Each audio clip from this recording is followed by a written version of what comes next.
రాష్ట్రంలో కూటమి ప్రభుత్వం విద్యకు అధిక ప్రాధాన్యతనిస్తుందని పెద్దాపురం శాసనసభ్యులు నిమ్మకాయల చినరాజప్ప పేర్కొన్నారు. కాకినాడ జిల్లా పెద్దాపురం పట్టణ పరిధి పద్మనాభ కాలనీలో గల ప్రభుత్వ బాలికోన్నత పాఠశాల విద్యార్థినులకు స్టూడెంట్స్ కిట్స్ పంపిణీ కార్యక్రమాన్ని నిర్వహించారు.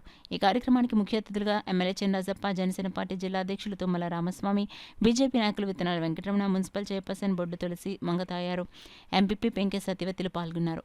ఈ సందర్భంగా ఎమ్మెల్యే రాజప్ప మాట్లాడుతూ ముఖ్యమంత్రి చంద్రబాబు విద్యకు ప్రాధాన్యతను కల్పిస్తూ రాష్ట్రంలో ఇంజనీరింగ్ కళాశాలను, వైద్య కళాశాలలో పెద్ద ఎత్తున ప్రారంభించేందుకు కృషి చేయడం జరుగుతుందని, యువతకు ఉద్యోగ అవకాశాలు కల్పించడం జరుగుతుందని, విద్యార్థుల చదువుతో పాటు క్రీడల్లో కూడా తమ ప్రగతి సాధించారని పేర్కొన్నారు. పెద్దాపురం ఎంఈఓల అధ్యక్షతన జరిగిన కార్యక్రమంలో విద్యార్థులు, ఉపాధ్యాయులు, కూటమి నాయకులు, కార్యకర్తలు పాల్గొన్నారు.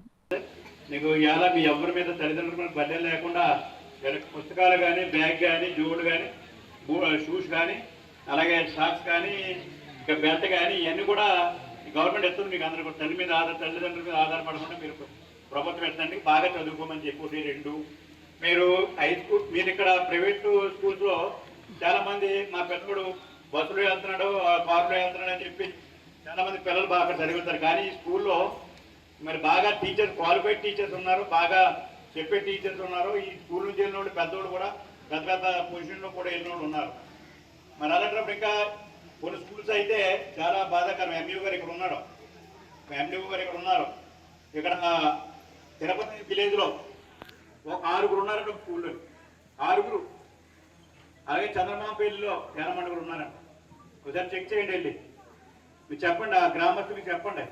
మీరు కనుక పిల్లల్ని జాయిన్ చేయకపోతే మీ స్కూల్ మార్చేస్తానని చెప్పండి, బెదిరించకపోతే కానీ పిల్లలు బయట నుంచి పరిస్థితి రావాలి. ఎందుకంటే డబ్బు ప్రభుత్వం, టీచరు, స్కూలు, ఓ టీచర్ని అక్కడ పెట్టి 6 చదివించడం అంటే మరి ప్రభుత్వం మీద భారం అవుతుంది.